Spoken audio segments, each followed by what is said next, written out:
And a very pleasant good evening, ladies and gentlemen, and welcome to another edition of Tornado Talk, where we talk all things Brevard College Tornado athletics.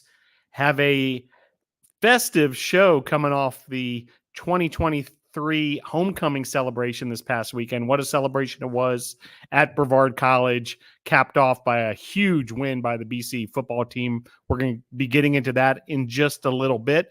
Do want to recap a few more of the happenings around Brevard College. As we mentioned, a successful homecoming. Big thanks to all the alumni who made it back to Brevard College this past weekend.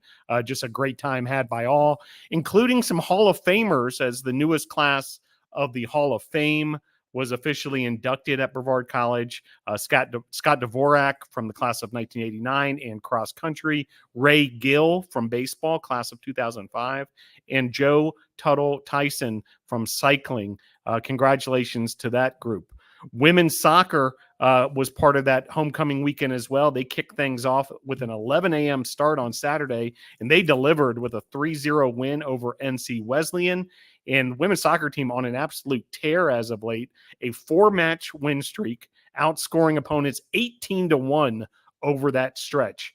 Part of that success has been the goalkeeping, and Abbie Nunez got her first career start and came through with a Defensive Player of the Week performance, including a goal from the goalkeeper position. Meanwhile, women's soccer will be back in action on Wednesday at Greensboro. That's a 6:30 p.m. start. And then back at home this Saturday at Islamel Family Field, 1 p.m. versus Meredith. Hope to see you there. Men's soccer coming off a 2-1 win over Maryville midweek. And then they travel to Atlanta to take on the 19th ranked team in the nation, Emory. BC was hanging tough throughout this match, had a 1-0 lead early on. Emory wins 2-1. And as a result of those performances, both versus Maryville and Emory, Ryan Lynch named USA South Offensive Player of the Week. Men's soccer begins their USA South Conference schedule this weekend, Saturday, after the women's game, 3:30 p.m. at Islamel Family Field versus Southern Virginia.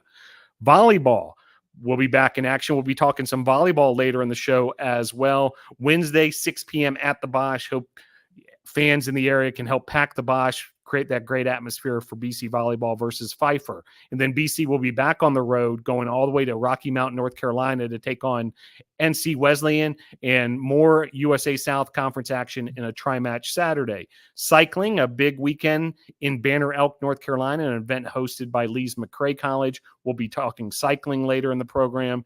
And that brings us to football, a dramatic, and I was talking to some folks around campus today, one for the ages. You know, I'm hearing things like the greatest game I ever witnessed, the greatest game I've ever been a part of, all these things.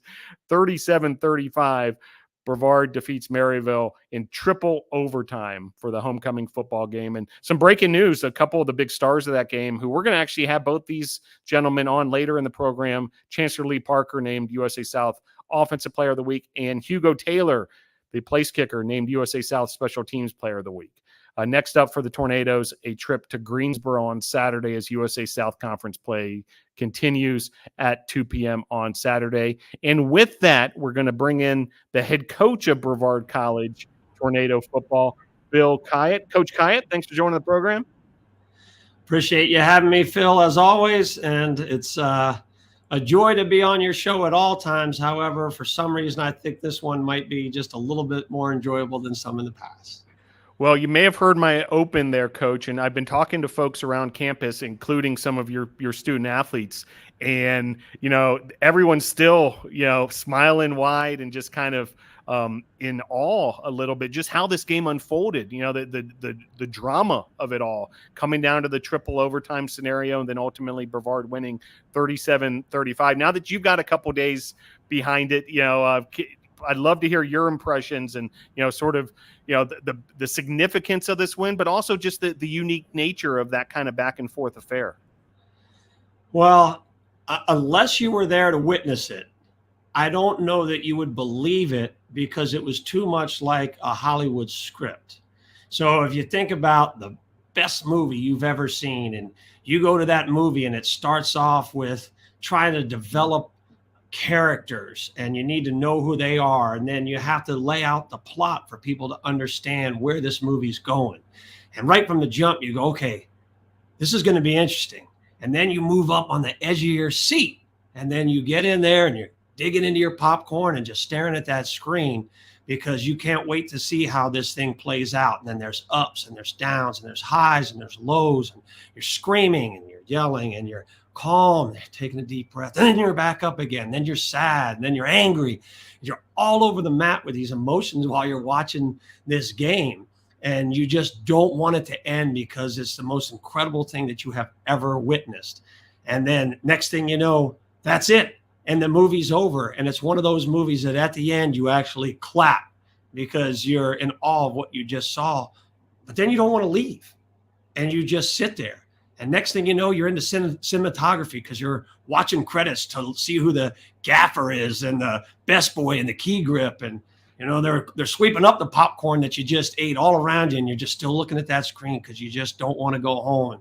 And once you see that no animals have been harmed in the movie, and then it wraps on up and you start seeing the advertisements for the next showing of the movie, you finally get up and leave. But what do? You go outside in the parking lot and you continue the conversation about the movie that you just saw, and you talk about everything that happened during it. Oh, this was my favorite part. Oh, I can't believe when this happened. Oh, I did this. And our players did that. The fans did that. I, as the head coach, did that. I did not leave that field until the security came to turn the lights out. I was out there with 2 players. They're currently on the roster, 1 former, my wife, my mother-in-law, and a set of parents of a player, and just reliving every moment of the game.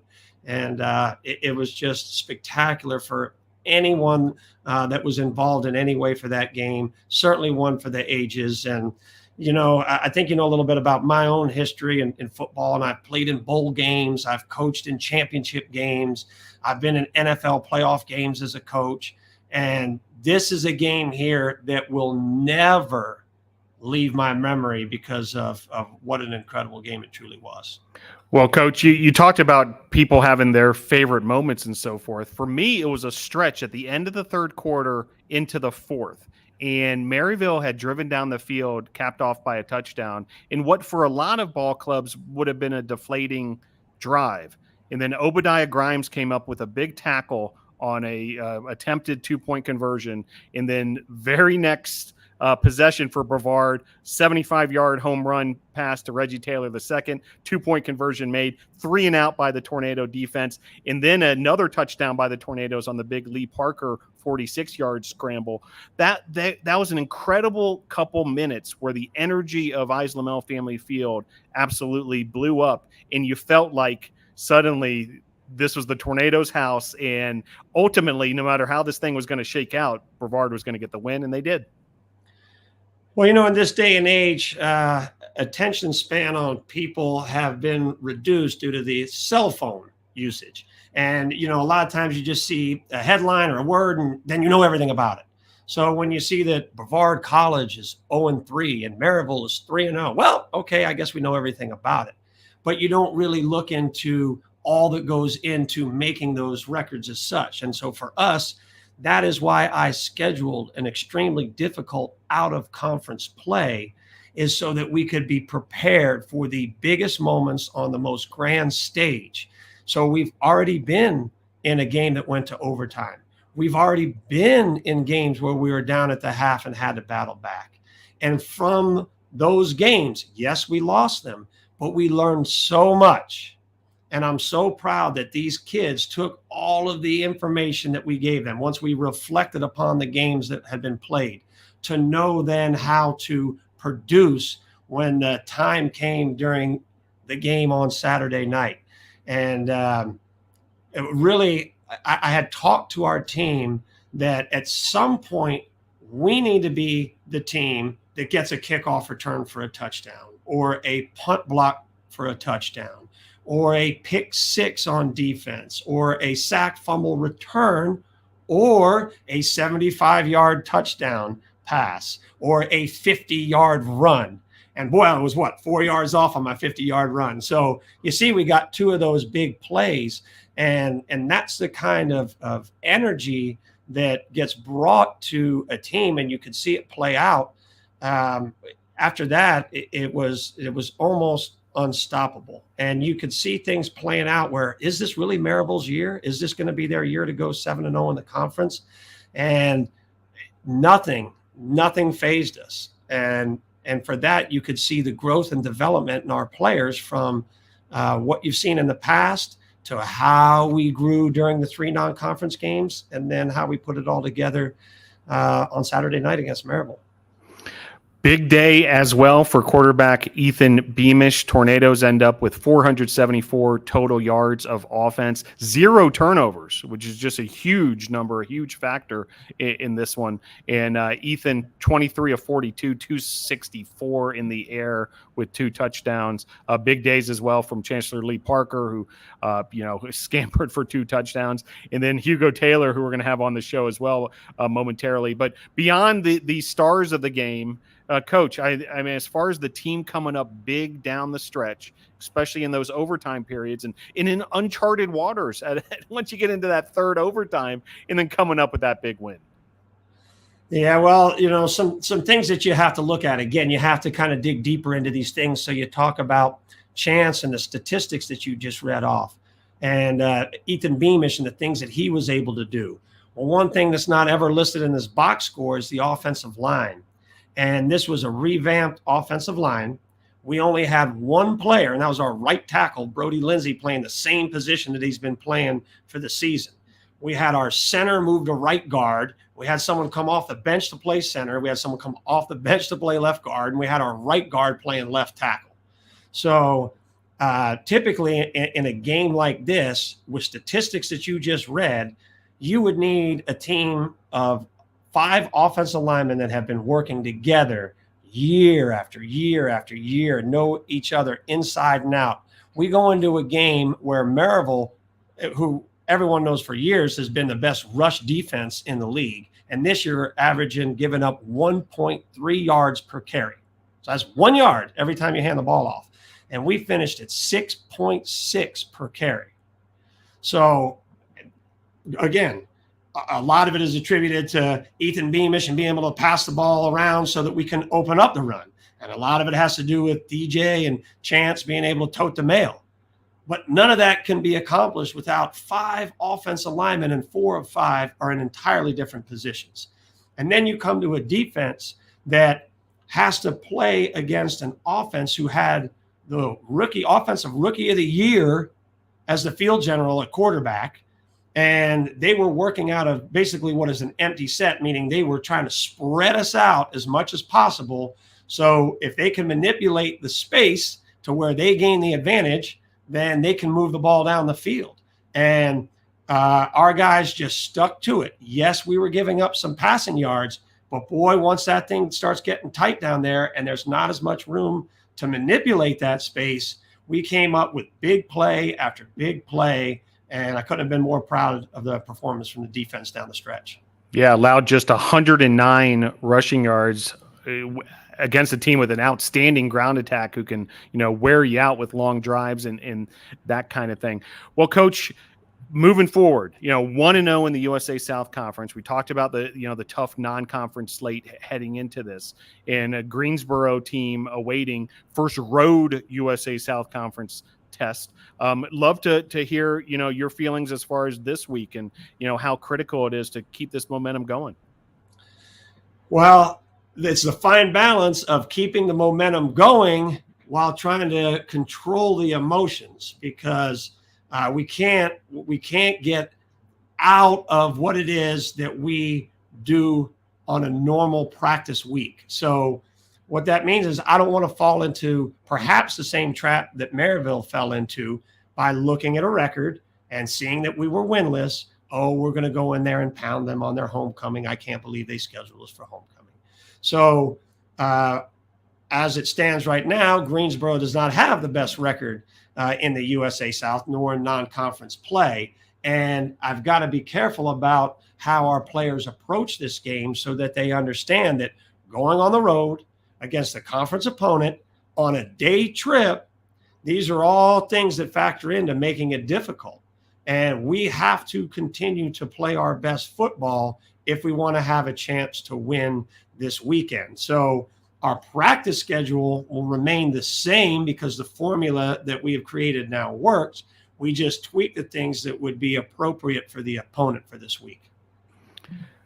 Joined by head football coach Bill Khayat, coming off a incredible win this weekend on homecoming. Last one before we bring in the players, Coach. Just again, kind of on the theme of just how monumental this win was. Not just for the fans in attendance and the excitement and all that kind of thing, but just for the program. Getting this sort of dramatic win that takes such guts down the stretch, and just how proud you are of this team overall. Coming off this 37-35 triple overtime win over Maryville. Yeah, and it's something that you got to look at when you're talking about being proud of a team or proud of a program. It takes so long when you're trying to change the culture of a program to where you fall into certain situations and you can't go, oh, here we go again, same old Brevard. And you have to take time to get that culture, to get it to where you want to be. But you do have to have some success along the way. And I think that for being we're the fourth smallest school based on enrollment that plays football in Division III. And for us to beat a storied Carnegie Mellon program in 2019 to get the Scotty Whitelaw Bowl, and then to have a true beatdown on our home opener to christen Ives Lamel Family Field in 2021 against Huntingdon 27-3. There's been some wins along the way that has propelled this program into a different atmosphere, really. And this game here was extremely important for us as a program because we preached for 3 weeks about this culture and about the fact that even though we were sitting at 0-3, what a different team we are this year than any other year because of our control on the field and handling our emotions when we're out there. And we look like an entirely different program. And what I was really excited about for our players is that they looked at me and trusted me and the coaching staff to lead them to their goal, which is to win a USA South. And if you want to win the USA South, you have to win the first game you play. And the first game we played was Maryville. And we gave them all of the guidance that we could. And not one player on the roster said, no, I'm going to do my own thing. I know what I'm doing. I'm going to handle it myself. They believed in us. And then they went out and they were the ones that were donning the blue and gray and white and put the helmet and shoulder pads on and executed beautifully to bring us that victory for all of us to enjoy. Outstanding, Coach. Big congratulations to the entire program and best of luck heading into Greensboro. If you can stick with us just a moment or two longer, we're going to bring in Chancellor Lee Parker and Hugo Taylor, two of the stars of that game, and two gentlemen who actually just won some hardware from the USA South as we were going to air here. Coach Khayat, help introduce these two to NATO Nation. All right, well, we'll start with the gentleman with a banner over his head so you can see he's from Charleston, South Carolina. So that's Hugo Taylor. So when you talk about Hugo, the conversation has to start with where we were as a program. And if you talk about the greatest players ever to come through Brevard College at any position, Stamati Damalos has to be in that conversation. His name has all-time almost next to every category, generated a lot of points for us. So once he moved on, there were gigantic shoes to fill. And, it's not expected for somebody to just step in and bridge such a tremendous gap.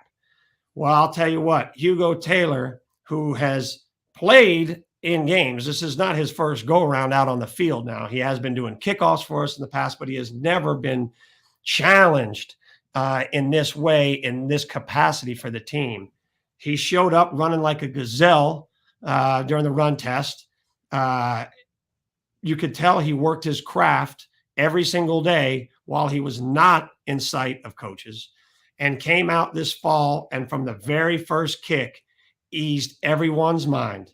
And we knew that we didn't have to call a game any differently now that we have replaced Stamati Damalos, because he came in ready to go.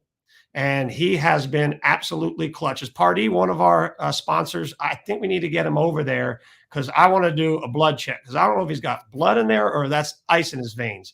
But when come in and kick with everything on the line in those 2 overtime periods, I mean, think about it. When most kickers that I know and specialists, if they make an error, it all goes into their head, and then they start thinking and thinking and thinking. And he doesn't get fazed by any of it. Yeah, the snap wasn't the greatest. Otherwise, we would have never had an overtime period, because that ball would have been right down the middle. So for him to come out and not be fazed by anything and do what he did in overtime, that just tells you who he is as a man, who he is as a player. So that should give you a pretty good introduction to Hugo. Now, on the right-hand side of my screen here, Chancellor Lee Parker. All right, so anybody that knows anything about me, I grew up in a football family, been around football forever. And, my formidable years of being around football and really enjoying it was when I was in Detroit, when my dad was coaching with the Detroit Lions. Thus, our uniforms, you could probably see that in the color schemes and pattern. Then my family moved to Nashville in 1997, just shortly after the Tennessee Oilers were there, having moved from Houston. It then became the Tennessee Titans. So I was a big fan. I actually was at training camp with the Tennessee Oilers as a player. So I've been a fan of that program and organization for a long time. And they currently have a running back there named Derrick Henry. And that, look at Chance, look away, and he knows. That's why I issued him 22 last year, but he had to take it off because of overlap of numbers. But he is a rare specimen, meaning that you can find a speed back. You can find somebody that can flat out fly and run and get down the field. You can also find a guy that's your big back, short yardage. Doesn't matter if nobody's blocked. He's going to run somebody over and get 2 yards. But to find somebody that can do both of those things is almost impossible. And that's why you can name off the handful of players that play that way. So certainly no one that big can run that fast. And certainly no one that fast can run that big. And he is a beautiful combination of the both. And he is a guy that when it's on the line and all the coaches are on the headset, and we're talking about what do we want to do? What do we need to do? You give it to jersey number 1. And that's Chance, because you know he's going to deliver because it matters to him. And that's what I think separates him from everybody else. That's why he is having the incredible season that he is, and where he is on the leaderboard as far as rushing is because it matters so much to him. And he is absolutely disappointed if every single run isn't a home run. Outstanding stuff, Coach. Congrats again on the big win to you and your staff, along with the entire program. Best of luck this week preparing for Greensboro. Thanks for joining the show. Appreciate it, Phil. Thank you much. All right, there he goes, head coach Bill Khayat. And as he helped introduce these two, Chancellor Lee Parker in that upper right corner. Chance, how you doing? Great. How are you? Doing great. And also Hugo Taylor. How are you, Hugo? Doing fine. How about yourself? Doing great. Thank you. Especially coming off a win like that, as dramatic as it gets, 37-35 in triple overtime. I've been talking to some of your teammates all day long around campus, and I've heard all sorts of adjectives trying to put that game into words. Chance Lee Parker, we'll start with you. Reflecting back on it, what kind of game was that he just played? And that was unbelievable. I wish I could tell you. Going off what Coach Khayat said, I want every run to be a home run. I was really feeling special about this game because I see what the coaches were doing throughout the practice. They deliver on their promises, and there's a lot of changes that were made. Like you said, to the offensive line. The offensive line did a phenomenal job with stepping up when it really mattered because they all play in different positions in the span of a few days against a huge opponent. Yeah, especially freshmen, sophomores, juniors, all playing different positions and going against guys who are 24 years old, 23 years old, all playing together, have the chemistry, knowing what they're gonna do. It's just they all wanted the same thing. That's why they were willing to do it. That's why I appreciate that O-line, because they was willing to make sacrifices and play what is needed to be done. Because I know a lot of them have never played that position ever, but they wanted to win, so therefore they step up and take the sacrifice in order to get the result that we needed. And then after that, all they did was tell me to just follow them. Just follow them. They said, I got you, just follow me. That's all you have to do. And then they all wanted the same thing. They didn't care about what position. They never complained uh about the position being too hard and their responsibilities being different. They just got mad. They didn't like when the mistakes did come up. They didn't really complain. They just say, "Oh, I got to do that. I gotta step up. I gotta watch that." That's why I appreciate it. They never played victim. They always wanted to do better, even though they never played that position before. So I just had to give all thanks to them because me, I all I did was follow them. It was nothing special. I mean, I break a tackle here and there, but it was really all to them. Well, you certainly delivered along to that offensive line, paving the way for you. 23 carries, 179 rushing yards, 2 touchdowns. Before we get to Hugo, Chance, one more as far as that performance goes. Down the stretch, as the intensity was ramping up and every play mattered that much more, all the way through the overtime where you were still getting, these big carries and big looks. Tell us how that feels as a running back in that position when the whole game's on the line at that point. I love the pressure. I love when it comes down to somebody making a play, and I'm used to like stepping up when the time matters. So just like Hugo, I like all that stuff in my ear and everything goes in one ear and out the other. I love the pressure. That's why I love one because that's a big responsibility behind the number. I know a lot of people might not think that, but usually as a football player, you go to another school, you see one.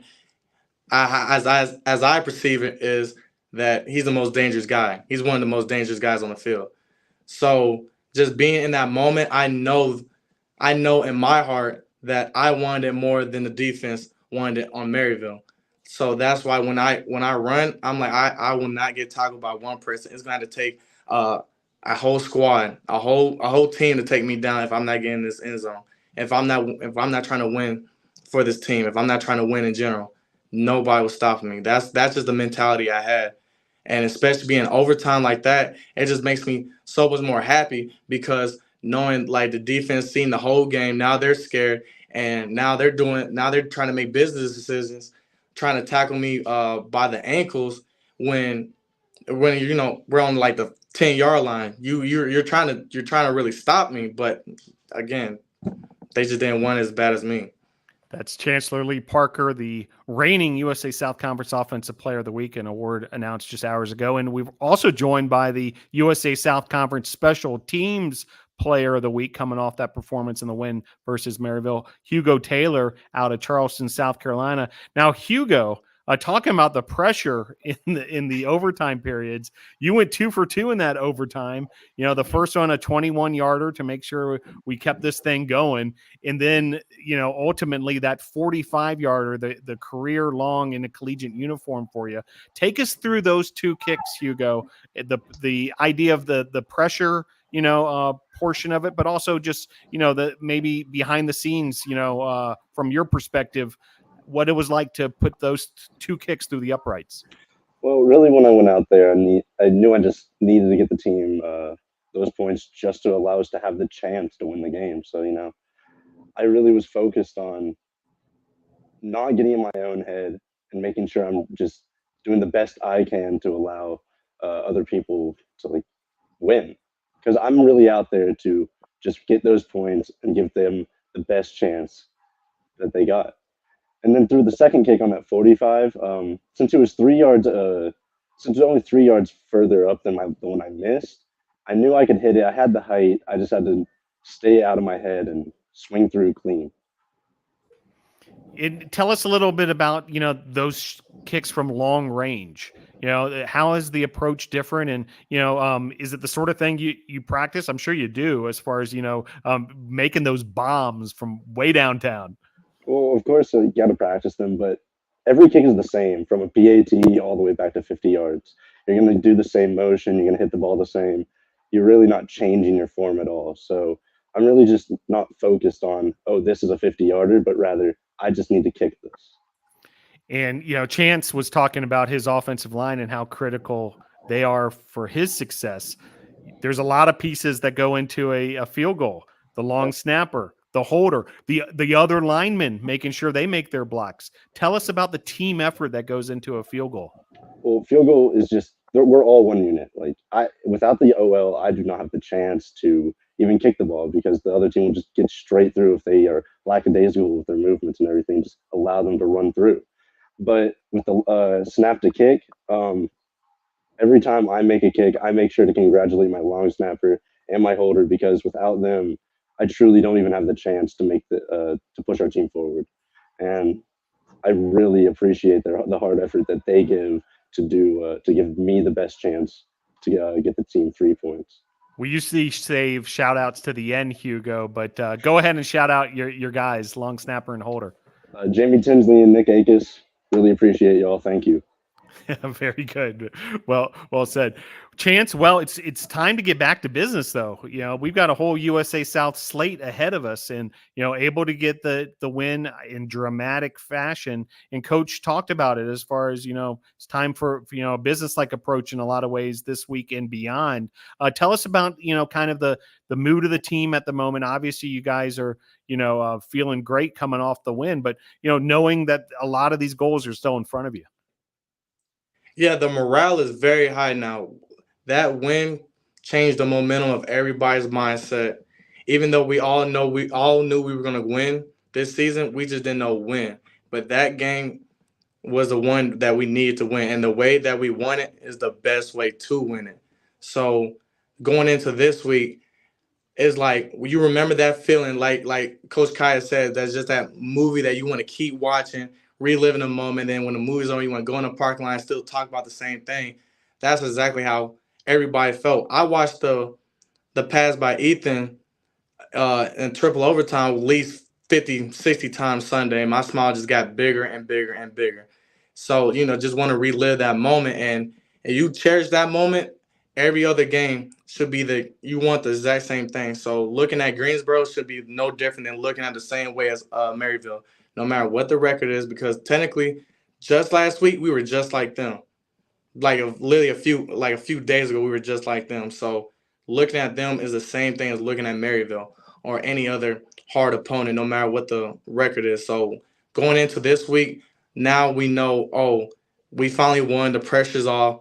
And now we know what we have to do in order to keep winning. Like the same intensity we had from Tuesday to Friday, the focus, it should be the exact same. If anything, better this coming week. Now that we know, we knocked down a really tough opponent, one of the top teams in the country, and now everybody's gonna be looking at us and weighing look at our weak spots or anything like that. So this week should be the same. I won't say the same as last week, but as far as being dialed in and everybody staying on the same page and not losing themselves and making sure we're good now, we're 1-0, but now starting today we're 0-0 and we want to get 1-0 again.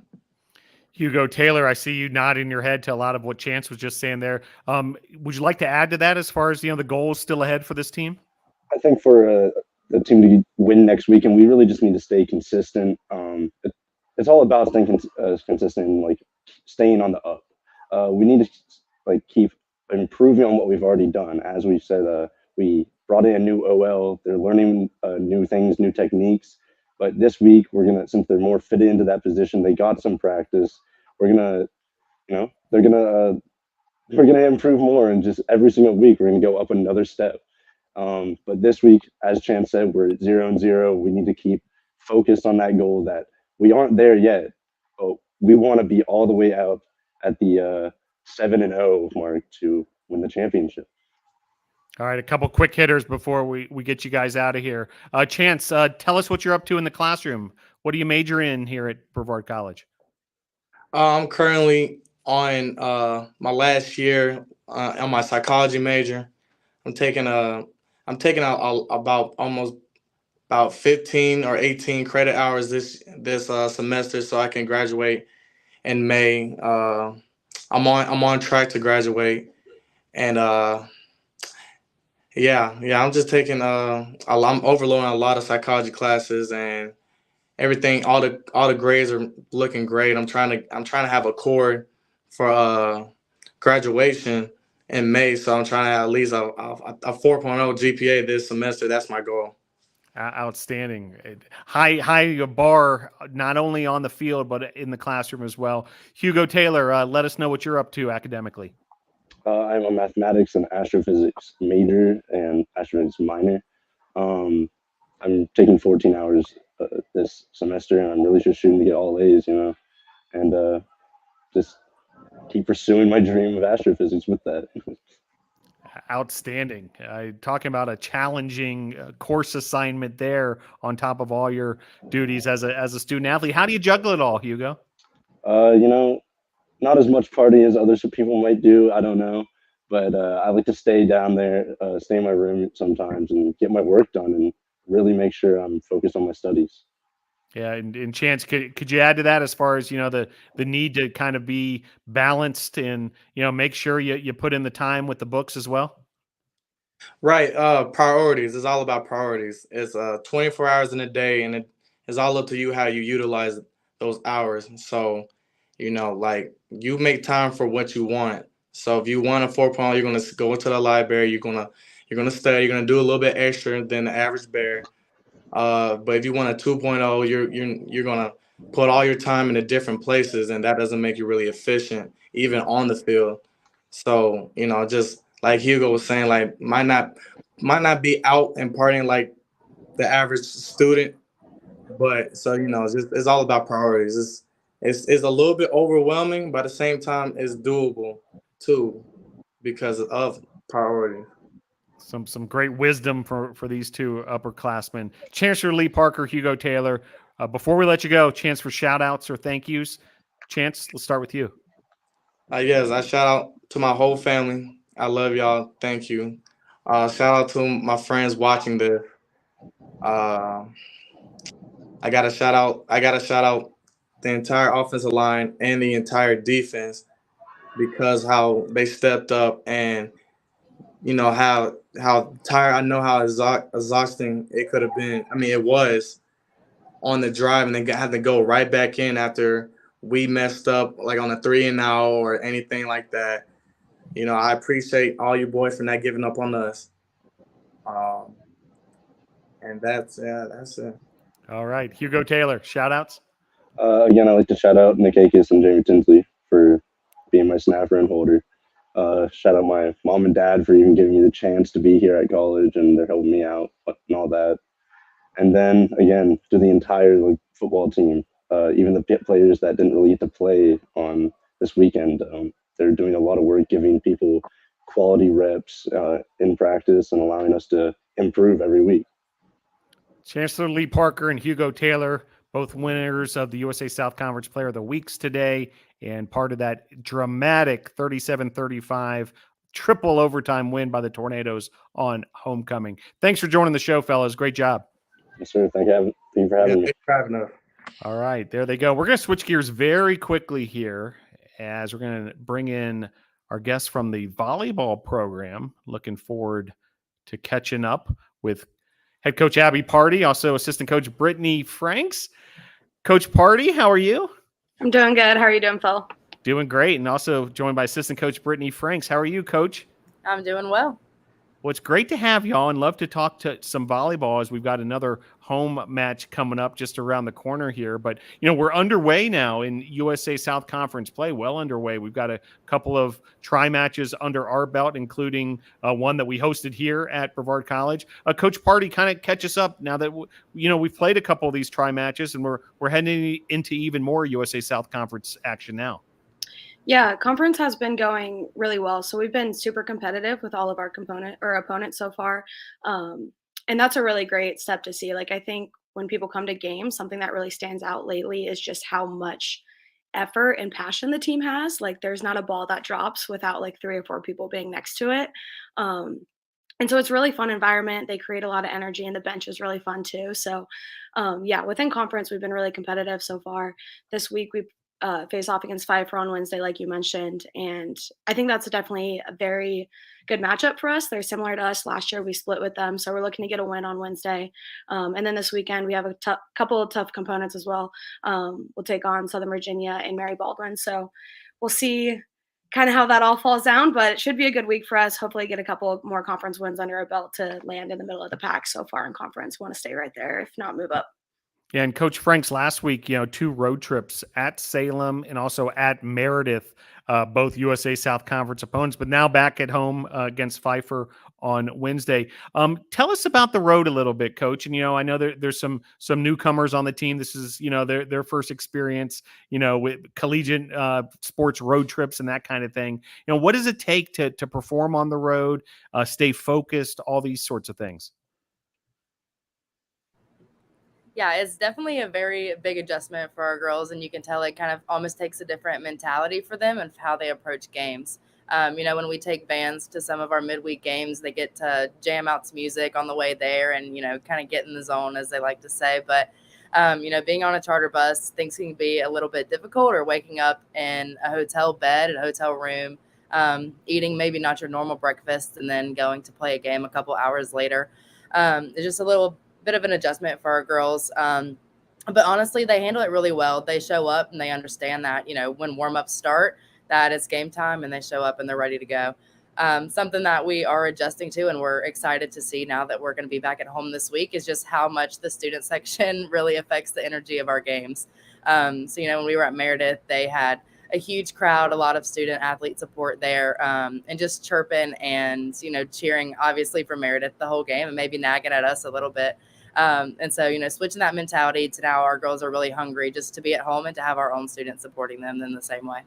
Yeah, it makes a difference. We'll start beating the drum right now to get folks out there versus Pfeiffer on Wednesday at the Bosch. When the Bosch gets going, Coach Parde, it does create a home court advantage, no doubt about it. I see you nod in your head. Tell us, practically how that actually affects the play of the players on the court. Yeah, it's just so much louder. And I think that is really the home court advantage, is knowing how to play in a space that's really loud. And when it's your own space, you feel a lot more comfortable with it. Because it can become so loud that you can't hear the person talking next to you. It happened to us when we went to Warren Wilson. They had an insane student section. And our team literally could not hear each other when we were on that side of the court. So it's definitely a home court advantage. And it's always louder when it's the away team serving. So they're going back to serve and they have everybody screaming, our bench is screaming, the fans are screaming, and it's hard to put a ball in play, let alone hit your serving zone when it's super loud and all you can think about is the sound around you. So having that home court advantage is big. And also we just love energy, and it's really easy to feed off of the crowd too. So we like to create our own, but then also buy into what the crowd's bringing. So helps out a lot. Yeah, and that second point, Coach Franks, as far as creating the team's energy internally and so forth. And, I guess this is something you've got to do on the road for sure, but at home as well, whether it's, celebrating an ace, or maybe even just keeping everybody pumped up after, a misplayed ball and that kind of thing. How important is that, Brittany, as far as the energy in the course of the game itself? Yeah, honestly, it's huge for us. We talk all the time about when our girls, when the energy's high and they're having fun, they're playing insanely great volleyball. And that's just something that we've constantly been trying to find, is to, hype up all of our successes on the court, whether they're small, medium, or large. And I think that's something that is really feeding into our energy and feeding into a lot of the successes that we're seeing on the court as well. Well, trying to get folks out on Wednesday. It's a great product, collegiate volleyball, and the Tornadoes are as exciting as any of them out there.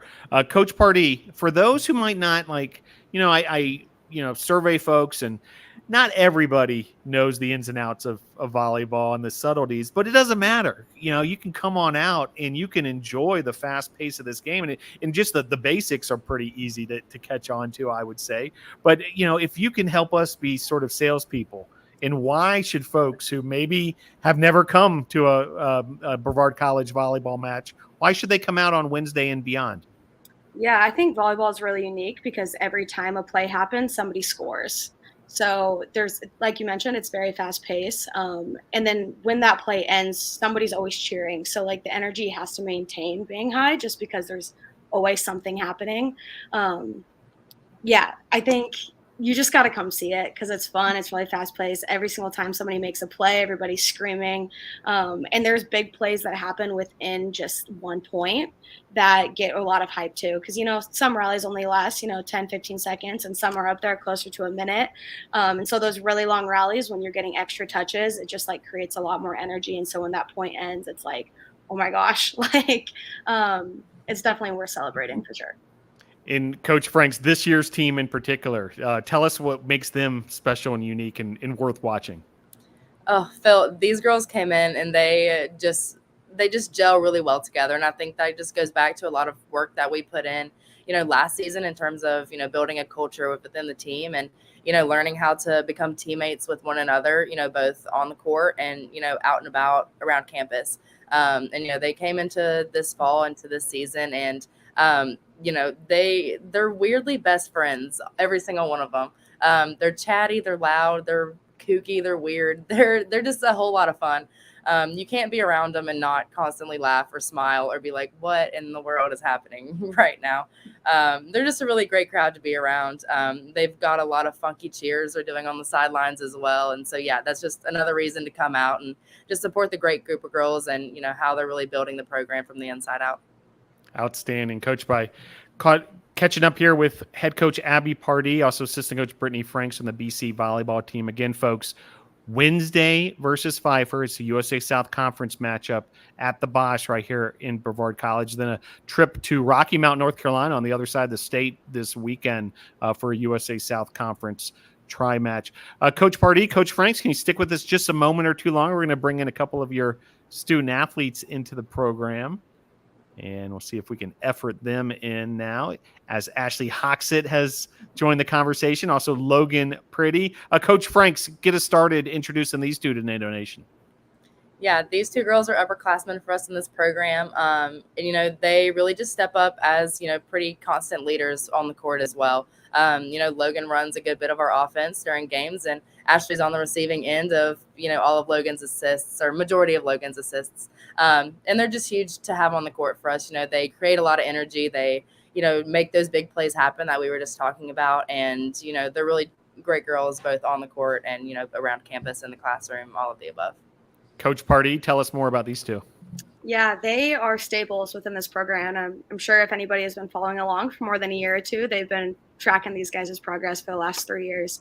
And just picking off of what Britt said, they are true leaders. And I think that they have really elevated the standards that we set within our program. And that comes from, us coaches, but also themselves as peers. And I think they do a really good job at holding each other accountable to, high level, high intensity volleyball, which is what we're aiming to be at consistently.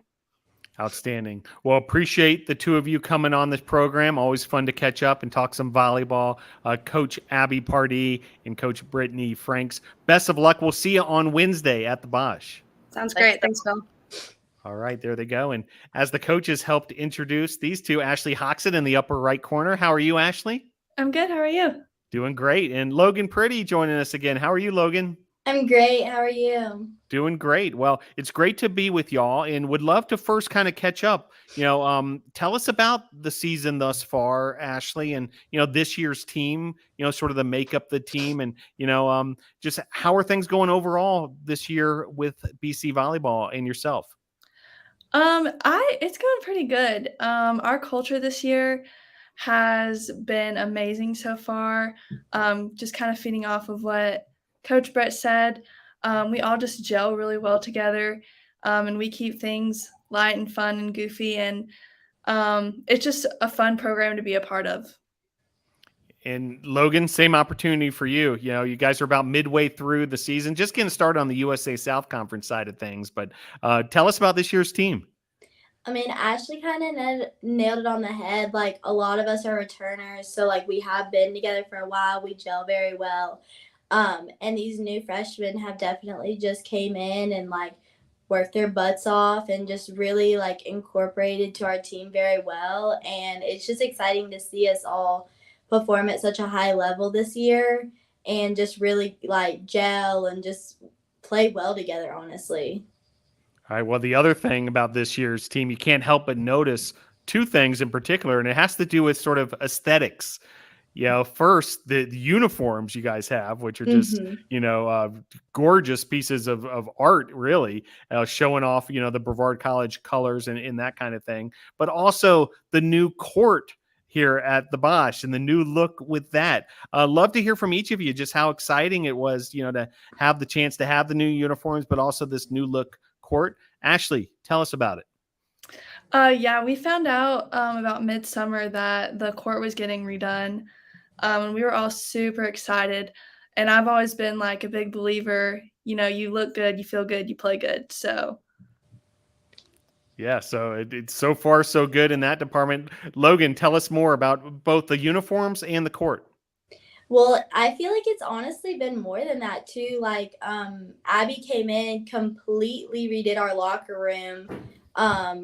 It was gorgeous, and then it was just kind of one thing after another where we just kind of got blessed with stuff, honestly. Like, we got bags, we got warm-up suits, and then like Ashley said, we found out about the court this summer, and it just honestly brings so much light to the gym. Like, it's so much brighter in there. It's honestly just like a breath of fresh air. Like, all the dust from the seasons of it being there has kind of just wiped away.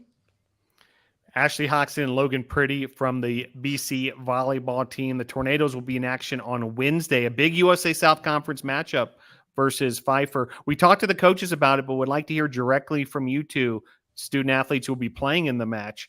How much does that home court advantage matter, and how important is it for the student section and for NATO Nation to come on out on Wednesday to the Bosch? Ashley? it definitely makes a huge difference. We actually all talked about it after our first try match a few weekends ago. We had a bunch of the freshman football players show up to our 10 o'clock match, and we were all like really shocked because like we weren't expecting it, and they like went all out, and we like loved every second of it. Because like the coaches mentioned, we feed off energy really well, and just having people there that we know support us and just creating that noise, like we definitely like feed off of it, and it helps us play better and have more energy. Logan? Yeah, I definitely agree. Like, the higher level of noise there is, the higher level we play. And especially with Pfeiffer coming this Wednesday, this is a team that last year we won in 5. We've always gone back to back with them. Very neck and neck, competed very hard. And so I honestly think Wednesday will just be whoever outplays the other team. And for us, like, the noise will be a huge part of that. And just having a loud gym and a loud student section will be amazing. We've got Logan Priddy, who's the setter on the team, and Ashley Hoxit, who's an outside hitter. Let's start with you, Ashley. Tell us about Logan as a setter and how she sets you up for those big kills. Oh, yeah. So me and Logan, we've been working together offensively since our freshman season. So we kind of just, get each other now. We don't really have to like use words to communicate. Like, we just kind of look at each other and we're like, okay, so here's what it is. And Logan does a really great job. She's consistent, and she's really good. Outstanding. And, Logan, the same opportunity for you, as the setter, you've got to love setting up hitters like Ashley, who then puts it away for the win. Oh, yeah. Like, especially Ashley, it's just nice to have all of our hitters so consistent, and like, you just know that when they touch the ball, like, they're going to do something with it. Like, they're going to make the team move. They're going to put down a kill. Like, they're going to like make the other team have to work their butts off to return it over. And so it's really nice. And like Ashley said, me and Ashley have been working together since our freshman year. Like, we've had that click. We've been able to run goes. We've been able to run whatever. And it's just like, at this point, like, we don't even have to speak anymore. We just know by talking to each other, using hand signals, and just honestly making eye contact what we're going to run. Yeah, it's amazing when you play together that long. It's almost like you can finish each other's sentences, and in this case, finish off each other's play on the volleyball court. Well, tell us a little more, Ashley, about what you're up to away from the court, whether it be academically or, other extracurricular activities. What are you working on in the classroom and beyond? Well, I'm an exercise science major, and I'm also a minor in business and coaching. So I'm taking a good bit of credits this semester. I'm actually on track to finish my minor after this semester in business, so I'm excited for that. Outstanding. And Logan, tell us what you're up to in the classroom. So I am majoring in business and minor in criminal justice. And for most Tornado fans that actually don't know, I will be graduating in May. So this will be the last year that I will be on the court. Oh, so even though we have you listed as a junior, this is it. This is it. This is all or nothing. Well, congratulations. Awesome, swan song. Enjoy every moment of this, and congratulations in advance of the graduation. Really exciting stuff. Ashley Hoxit, Logan Priddy, come on out and see these two student athletes and the entire Tornado team on Wednesday versus 6 p.m. at the Bosch. Before we let you go, Ashley, have any shout outs or thank yous for us? I'll just shout out my family because I know they're at home watching, and just my teammates, for just keep working hard and keeping the culture the way it is and keeping high energy. Outstanding. Logan, shout outs? I would like to shout out my family, specifically my parents who've never missed a game. Also within my family, my brother that is playing D2 football at Livingston as the kicker, I would like to give him a huge shout out. And the most important person in my life, my boyfriend that's actually playing D1 football at the Citadel right now, just the amazing people in my life, and specifically my teammates that just work their butt off every day in practice to make me and Ashley's life very easy. Outstanding. Well, great job this evening on Tornado Talk. We can't wait to see you at the Bosch on Wednesday. Have a great week. We'll see you on Wednesday. Thank you, Phil. Thank you. All right, there they go. We're going to switch gears very quickly here and talk some cycling because mountain bike season is well underway. We're going to be joined by head cycling coach Brad Perley, also assistant coach Tyler Miranda. Coach Perley, how are you? Good, Phil. How you doing? Doing great. And also with us, assistant coach Tyler Miranda, first time in this coaching role here on Tornado Talk. How are you, Tyler? I'm doing good. How are you doing? Doing great. Well, we'll start with Coach Perley. And Coach, we're kind of midway through the mountain bike season as far as like kind of the regular season, if you were to call it that, and heading towards those national championships. But before we get on the subject of the national championships, kind of catch us up, these first few events for the Tornadoes and how things have looked for the mountain biking side. Yeah, it's been busy. Every fall, it's always kind of the same deal. Our mountain bike season is so condensed into the fall semester, the first part of the semester, really. So once students get on campus, we're pretty much take off and we're running right away. We've had a number of back-to-back race weekends, which entails quite a bit. I mean, it's back-to-back days of racing within those weekends. So we're talking 10, 12-hour days at the race venue. Students oftentimes racing 4 to 5 times in one weekend in these different disciplines, different types of events. But it's been a great start to the year, really. I mean, we have had our struggles and some kind of speed bumps. We've had a number of injuries. Some of them occurred before school even started that kind of since we got back, we're just trying to get past those, get students healthy, get them fit, but, just also in the right mindset and basically bring everything together and hoping that towards the end of the season now it's starting to come together, which I think it is. But yeah, it's been a great season so far. We actually only have one conference race weekend remaining this weekend at Truett McConnell. That's our conference championships.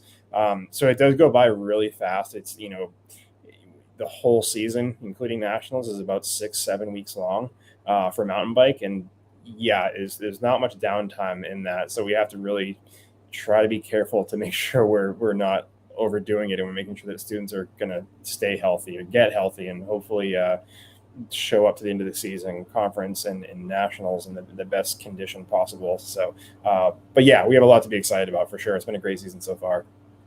Cycling head coach Brad Perley, and also joined by assistant coach Tyler Miranda. Tyler, what are some of the things you've witnessed as far as this year's team?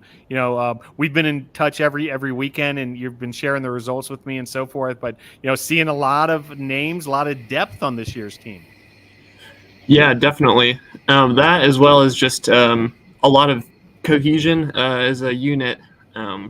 really our freshman class that we have with us this year, all the newcomers, they all get along really well with all of the, returning students as well as all of themselves as new students. So yeah, it's really great to see everybody having such a great, attitude and a lot of support and a overall feeling of trust in one another. And I think amongst Brad and myself as well, which really just makes it flow super well week in and week out. So yeah, it's been great. As Brad said, it's not a whole lot of downtime in these weeks here, this first part of the year, but I mean, it's a bunch of fun. It's a good problem to have.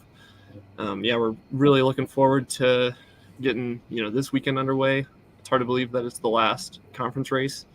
And then, yeah, we've got a down weekend to kind of get really geared toward nationals and then really give our full focus for nationals. Well, you set us up perfectly, Coach Miranda, because I do want to spend some time talking about those nationals. USA Cycling Mountain Bike National Championships, October 12th through 5th. Mark your calendars for those dates because it's just down the road from us here at Brevard College in Zirconia, North Carolina at Ride Rock Creek. This is a unique opportunity for Brevard College to really take advantage of this, not only for the cycling team to perform, but for the Brevard College community to come on out and get to experience, what you guys do, each and every year. But Coach Perley, I know you were excited once you heard that the Cycling National Championships for the mountain bikes were going to be right here at Zirconia, North Carolina.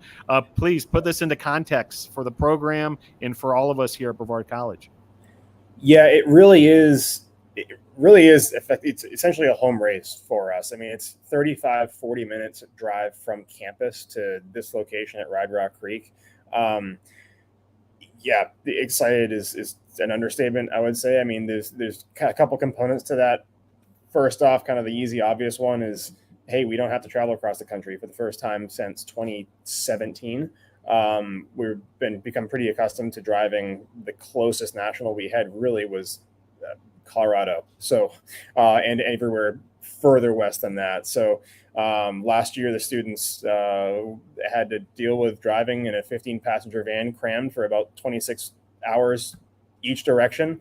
Not having to do that this time. They get to sleep in their own beds. They get to, stay on campus the whole week, really leading up to it. And we get to do just a lot of different things logistically, looking to head to performance, hopefully, at that event than we would normally, and on top of that, of course, they miss a lot less class too, which is not a bad thing either. So my hope is, that it overall is a less stressful event for them, and it leads to some, hopefully some strong performances. But yeah, from the community side of it, from the campus side of it, it's really a major opportunity for us as well, because, as it's cycling and what our students do, what their sport by nature is pretty hard to spectate oftentimes. One, just because the type of event, if the students disappear into the woods for 20, 30 minutes at a time, you see them for 10 seconds when they go by, it's hard to see. But usually, for us, the bigger issue has been, of course, like I said, it's usually competing super far away. So my hope, as you mentioned, is that now we're going to have some opportunities for people in the community, students, staff, and faculty that might want to come out and actually see the students perform, and as opposed to just seeing, the information that gets pumped out after these events and pictures and things like that. Race reports, I think it'd be a great opportunity for people to go and see it in person and feel that race electricity, I guess I'll say, at nationals, because it is definitely a thing, and we're super, super excited about it. So we took the opportunity. We've already taken the team over to the location and kind of did an entire recon day with the students, which is something we've never done before because it's never been an option. We're treating it like a home race, but it's like a home race on steroids, basically jacked up, and that's the name of the game, which is really exciting, and it's providing an extra boost of motivation on top of what is always the crazy amount for nationals. It's exciting, and we're trying to feed that energy back and forth to the students, and that hasn't been an issue so far. They're very excited about it. Outstanding. USA Cycling Collegiate Mountain Bike National Championships, October 12th through 15th, just down the road from us here at Brevard College. Tyler, just to kind of touch on that a little further as far as this home field advantage for the Tornadoes, I would like to talk about the actual racing side with you in two regards. One, altitude or elevation compared to where these other national championships have been held, but also just the terrain and the idea of being used to, this, style of trails and so forth here in Pisgah National Forest and, the area in Western North Carolina. Yeah. That's a really good point to bring up. It's going to be quite a bit different than, all of the riding on the courses was at, any of the events over the past, since 2017, as Brad was saying, since all of the nationals have been out west. It's a pretty arid, dry type of climate, super dry soil, kind of loose and rocky. And yeah, like you mentioned, oftentimes pretty high elevation, which is really hard to perform well at if you're coming from sea level, like, all of the East Coast teams are. If you don't have a chance to acclimate or do any other sort of preparation. All of our guys are actually really good with that, doing as much as they can before they go out there. Oftentimes utilizing, saunas as much as possible to try to build a little bit of adaptation to the altitude through that. But not having to do that is going to really help them a lot, as well as just having so much more experience riding trails like we have here in Pisgah and DuPont and Rock Creek. So yeah, that's going to be a huge advantage. It's a bit more, a lot more tree cover, some more roots, rocks, some more slippery terrain, kind of unpredictable riding, I guess. So yeah, definitely stuff that our guys are really excited to ride and really accustomed to riding. And apart from that, I think that the way the course is going to be at Rock Creek is going to kind of suit a different style of rider than it typically has in the past several years. A lot of times courses are kind of, super long climb at the beginning, at least for, cross country and short track events. Long climb at altitude is often, not conducive to all riders' strengths and everything. So I think this is going to appeal to a bit more open racing. So it's going to be really exciting to see. And like Brad was saying, it's everybody's super motivated and really stoked to, give it their all, because they're certainly aware of how big of an opportunity it is for them and the school and just the area altogether. Outstanding. Well said. And appreciate all those insights as far as, the actual racing side of things. Well, Coach Perley, this weekend, we also got to celebrate some of the history of Brevard College cycling, because there was a big Hall of Fame induction that included actually the fourth inductee from the Brevard College cycling program at this point, as Joe Tuttle Tyson was inducted. She was the first ever female national champion here at Brevard College, and part of all sorts of championships. Four in total she won on the individual side. But Coach Perley, I know you're proud of the history here and continuing the legacy, but would love for you to talk about pioneers like Joe and Thad Walker and so forth, and just the legacy that we have here with Brevard College cycling. Yeah, for sure. Huge congrats to Joe. I sent her a couple messages after, just through email, because we were actually, as we were away traveling for our competition this past weekend up at in Banner Elk, but so we missed the awards, the Hall of Fame ceremony, induction ceremony. But it's kind of crazy, honestly, to look back on the history of the program, how long it's been around, but also the different kind of milestones the team has hit throughout its lifetime. It also just kind of opens my eyes to how much the team has changed and how much the sport of collegiate bike racing in general, in particular mountain biking, our focus has changed in the past decade, 2 decades now.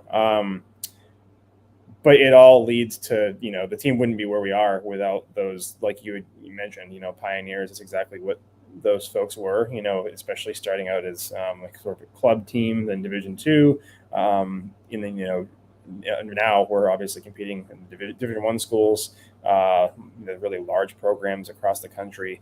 But yeah, it's definitely been neat, and it's something that, my goal and our goal here is absolutely to continue that legacy and continue to grow it, as much as possible.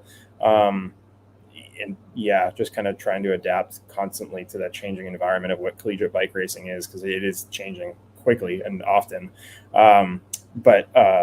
Yeah, a lot of folks, and my hope too is, on the subject of nationals, kind of bouncing back to that, my hope is that I think we're going to have a lot of alumni out there as well, to support, and kind of hopefully it's a chance too for folks that have maybe been out of touch with the team for a while since they graduated. Maybe they graduated, previous generation, or maybe it's been multiple cycles of kind of BC cycling team now, but hopefully they can come back and kind of touch on and see a little bit about what the team is now, and see where the team has grown and where it's going next. It's a lot of we stress it to the students too, is whenever they're wearing that jersey, or even when they're not wearing the jersey, they're representing not just them or the team, students on the team currently, but everybody, because so many alumni and so many former parents, parents of former students, and all the people who used to work here, other athletes, they still follow along, I think, a lot more than the current students may realize. And that's certainly something that makes all of us here really proud and excited and happy. But there are a lot of folks that have been involved over the course of the years, that's for sure. The team wouldn't be where we are without all of those folks. And Tyler Miranda with us as well, now on the coaching staff, a recent graduate from Brevard College, so now an alumnus as well, from BC and the BC cycling program. Tell us a little further what we were talking about just there with Brad, Tyler, as far as this legacy and the pride you all take as alums, but also as when you're actually racing for the Tornadoes in this program at large. Yeah. When you're racing, it just gives you so much more motivation to, be, try to have a race that can be proud of at the end of it, really, regardless of what it may look like on paper. But aside from that, every single generation of, Brevard College cyclists before us has always kind of led with that mentality of trying to make the program better and leave it better than you found it. So I think that's a super important attitude to have moving forward, and that will just continue to progress the team and all the students just more and more. And Tyler, sticking with you, tell us a little bit about this transition into the coaching role. Are you enjoying the coaching side of things, and what's it been like so far? Yeah, it's been really great. I got to be honest. It was maybe like a little bit weird. The first couple races, not being around in the same settings all the time, and kind of maybe not actually knowing what is going on at the race venue all the time, because you're running and doing something else. So you got to get caught up, and it's kind of a game of like telephone with 20 other kids, and they're all telling you this or that. But it's a lot of fun. You gotta piece it all together.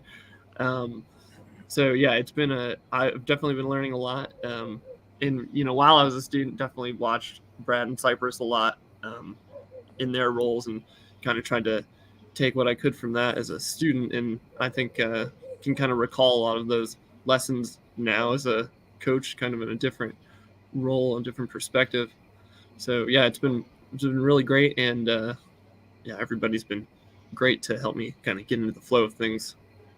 And Coach Brad Perley, I know you're thrilled to have Tyler Miranda on staff with you. Yeah, for sure. It's been super. I mean, like you and I have talked long before this, Phil, just about how it's been pretty easy. His transition didn't have to explain how the team worked, how the team atmosphere, where we function pretty differently than a lot of other teams, comparatively to other schools of cycling teams, for sure. So a lot of the challenges, a lot of the strengths of the team, he was already well aware of. So it's been a huge help. Last year, I didn't have an assistant working with me. So it's been a massive relief. And I really believe it helped with the student experience too. We would provide them with a little bit more with what they need. So yeah, definitely appreciative. Outstanding. Well, folks, make sure you come on out to those national championships in a couple weeks. First order of business, though, for the team is this, trip this weekend to Cleveland, Georgia, at Truett McConnell University, which will be the conference championships, and then a couple weeks after that, the big one, the USA Cycling Collegiate Mountain Bike National Championships, right here in our backyard at Ride Rock Creek, October 12th through 15th. Coach Perley, Coach Miranda, before we let you go, would like you to stick with us just a couple moments longer. We're going to invite in a couple of your student athletes into the program. As joining the program now, Olivia Hyde, and also Cameron Mader is here as well. We'll start with you, Coach Miranda. Tell us a little bit about these two student athletes. Yeah, these two students are, two really awesome, great students to have at races, just in the team overall. They offer a bunch of riding and race knowledge that, not a lot of people have. And they can communicate that advice to their teammates in effective ways. And yeah, they're just great kids off the race course as well. And yeah, just great for the overall team atmosphere, and they offer a lot of support to their peers, and they make it super easy on Brad and I as well. Coach Perley, help introduce these two to NATO Nation. Yeah, I think this might be the first time we had both students represented were gravity riders, which is pretty cool.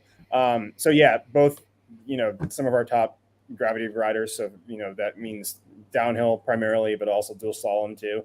I will mention that Olivia actually just won her first conference race yesterday, which is pretty awesome. We're super excited about that. So congrats to her again.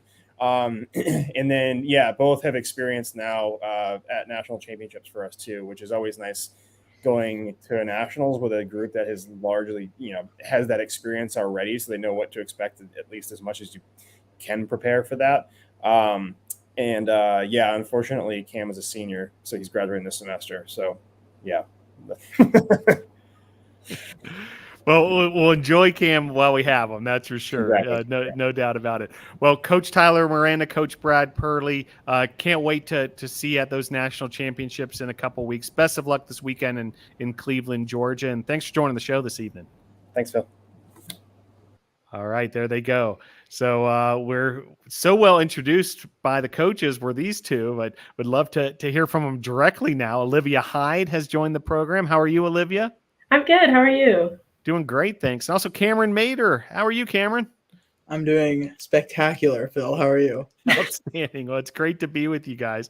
Well, Olivia, Coach mentioned it. Your first career Category A, correct? A downhill win at Banner Elk. Just a big performance. Tell us about that race in particular, and how, meaningful that was to you, but also just, get into the specifics of how the race went down for us.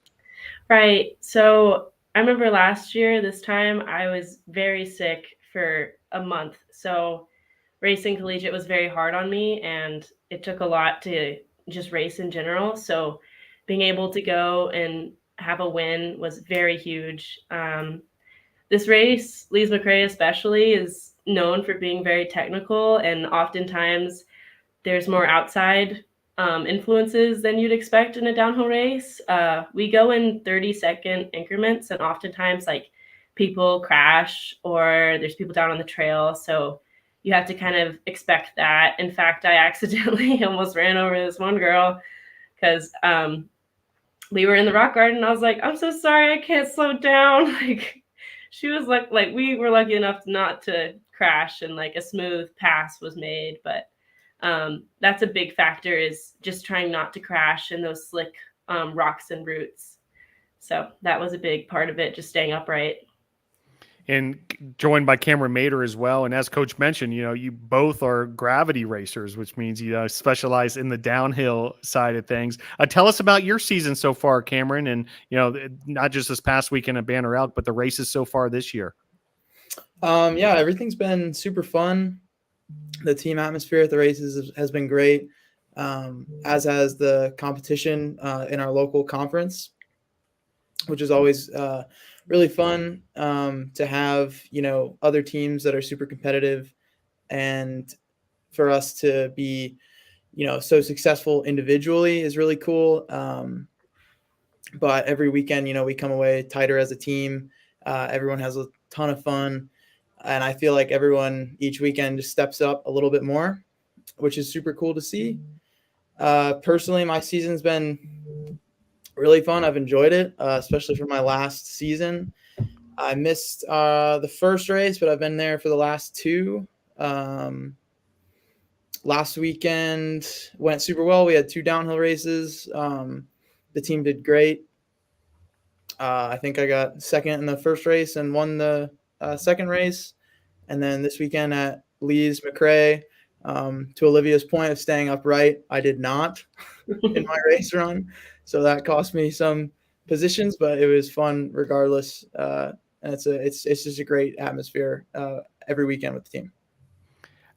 Folks have to kind of see it with their own eyes to understand, but the gravity racing is so different than, cross country or short track cross country, and everything down to the equipment you all wear, the type of bike, obviously the race itself, which is like, goes by so fast compared to, the longer cross country races. Would love each of you to sort of, tell our audience, a lot of whom have never seen, mountain bike racing in person or anything like that, what your specialty is, downhill racing and the gravity events and, what all goes into that. Olivia, can you help us out with that one? Oh, yes, of course. So with downhill racing, we are on the trail by ourselves, unlike XC. XC, you kind of have a mass start where it's just a ton of people on the line with you and you all go at the same time. With downhill, I love this aspect of just being you in the trail. You don't climb, you just descend very hard technical trails, and you try to do it the fastest. So, Cameron, can you add to that for our audience? It's downhill racing is super intense. You're striving for perfection for what has been the last few races, only like, a minute to a minute and a half of full intensity on a really difficult track. You're trying to, you're riding at 100% intensity, which is really difficult because to be truly at 100%, you have to ride a really fine line, literally and figuratively, of control and, not control. So it's difficult.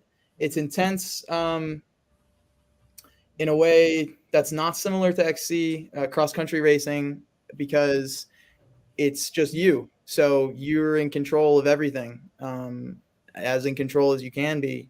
So it all comes down to you. You're racing the clock, and you're trying to execute something perfectly, which is impossible most of the time. But striving to do that is part of the challenge. It's part of why I and Olivia enjoy it and the rest of the Gravity team. So yeah, and it's great that we have races in our conference that are technically challenging and that are demanding of a high level of riding from each rider. So it's super impressive that everyone on the team does such a great job every weekend, and having Nats at Rock Creek local is going to be a huge advantage for us, being on similar terrain and getting to, get to that 100% intensity on tracks that we are familiar with is going to be huge. And I'm looking forward to it. The downhill event is one portion of the gravity racing, but also dual slalom is another event that is awfully exciting that so many of the tornadoes are able to enter into as well. Olivia, tell us a little bit about dual slalom, for our audience who may not have seen that one. Right. Dual slalom is very cool. I really enjoy it. I'm very new to it. I've only been doing it in college because it doesn't exactly exist outside of collegiate and nationals. There's not many races that are held for dual slalom. But you have a track, like you have a laid out track that's like 20 to 30 seconds long. And there are 2 tracks. They're meant to be identical. So you can go against someone and you go once in the left lane, once in the right lane. And you have a gate start where you just do your best to balance against this plank until they say rider's ready, randomly drop the gate, and then you just go. and then they collect the difference between the two riders, and it's very hard. It's very intense, and oftentimes there's a lot of big features like stall walls where it's meant to make you almost come to a complete stop, and gaps and sometimes drops.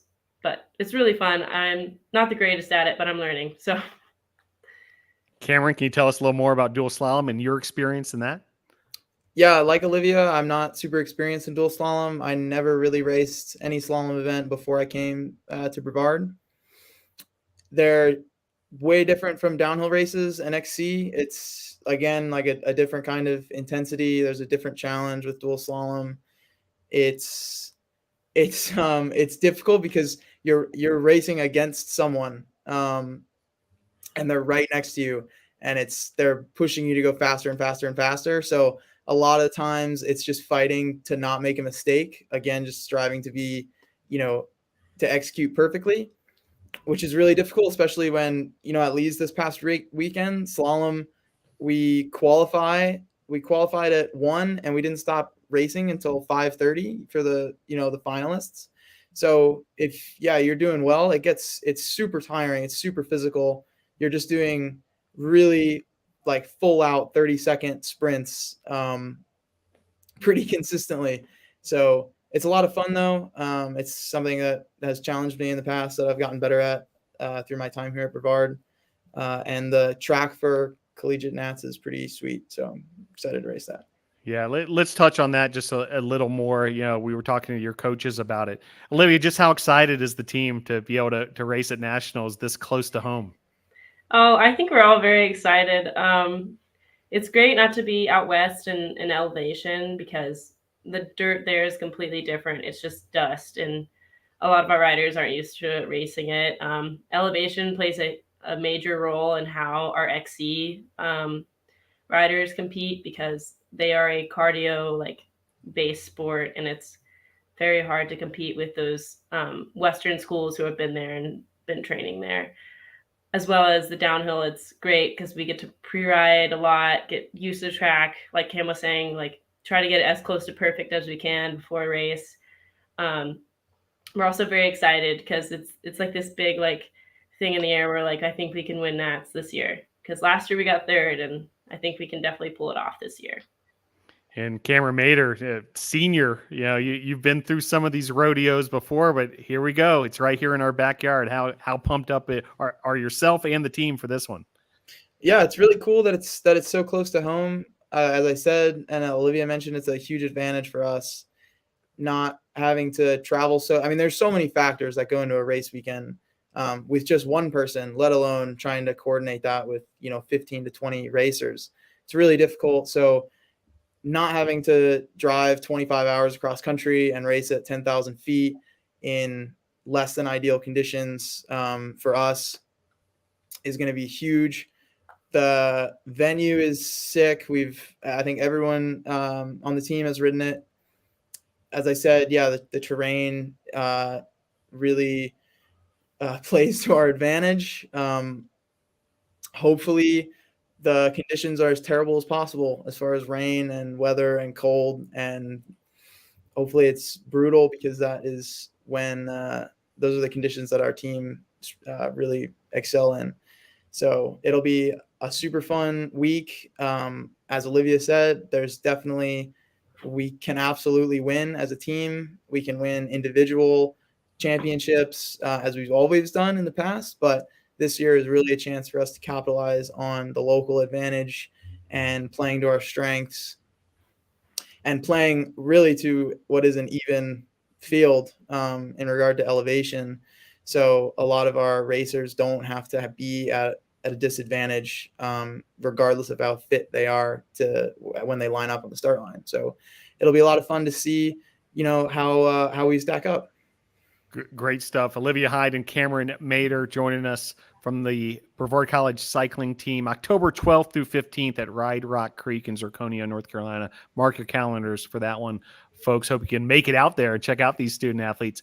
Well, Olivia, let us know a little about your Brevard College experience and tell us what you're up to in the classroom. Yeah, my Brevard College experience has been really cool and interesting. It's been a massive change since high school. I went to a very large high school. In fact, I had 600 something like students in my graduating year. So it's very nice to come to this smaller school and just know everybody. And the teachers are always friendly. And I still catch up with teachers. I'm not in their classes anymore, but we still like hang out, talk. Um, I just had a great time, and I really came here for the cycling team just because that's where my heart's at, and we're very close. We're all friends. Like it's kind of like if you just join the team, you're one of us. It's very welcoming, and it's just been a really good experience, and I'm glad I chose to come here. And what are you studying, Olivia? I'm studying environmental studies with a focus in science. Outstanding. Cameron Mater, senior year, you've got a chance to reflect on some things, but tell us about this Brevard College experience, both as a member of the cycling team, but also just a student here at Brevard College. What's it been like for you? My time at Brevard has been fantastic. I've enjoyed every second of it, both in the classroom and out. It's the friends that I've made here through the cycling team are going to last a lifetime. It's a fantastic, Brevard is a fantastic place if you're pursuing cycling. That's really what drove me to look into going to school here. And I'm so glad that I did, because being a part of the cycling team has been awesome. And being able to ride my bike every day and go to school is something that I couldn't do anywhere else. So really grateful for the opportunity that I've gotten here. And I'm excited to carry my degree on to other things in the spring. What's the degree going to be in, Cameron?